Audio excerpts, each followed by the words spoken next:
வணக்கம் நண்பர்களே. Ration கடைக்கான result எப்பங்க வரும் அப்படின்னு நிறைய பேர் எதிர்பார்ப்பு கேள்வியா இருக்கு.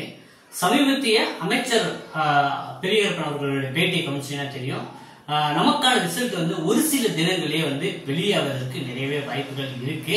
சோ 3000க்கு மேல ரெக்ரூட்மெண்ட் பண்ணப்பட்ட ரேஷன் கடை, அது சேல்ஸ்மேன் அண்ட் கட்டுனர் பணிக்கு பாத்தீங்கன்னா ரிசல்ட் இந்த டிசம்பர் இறுதிக்குள்ளேயே வந்துருங்க. சரிங்களா? சோ அவங்களுடைய பிளான் என்னன்னா, பொங்கலுக்குள்ள அப்பாயின்மெண்ட் ஆர்டர் கொடுக்கணும் அப்படிங்கிற பிளான்ல இருக்காங்க.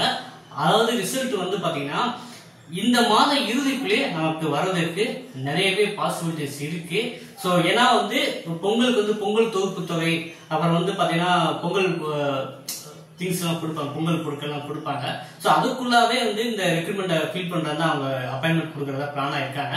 சோ வெகு விரைவிலே நமக்கான ரிசல்ட் நீங்க எதிர்பார்க்கலாம். அடுத்ததா எல்லாரோட கேள்வி என்ன இருக்கு அப்படின்னா, வில்லேஜ் அசிஸ்டன்ட்டுக்கும் இதே மாதிரி ஜிஓ போட்டிருந்தாங்களே, அதுக்கு எப்ப ரெக்ரூட்மெண்ட் வரும் அப்படிங்கிற கேள்வி நிறைய பேர் மனசுல இருக்கு.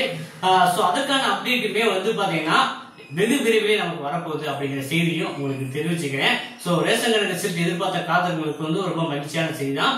இந்த டிசம்பர் இறுதிக்குள்ளே நமக்கான ரிசல்ட் வரப்போகுது. மீண்டும் அடுத்த காணொலியில் சந்திப்போம். நன்றி, வணக்கம்.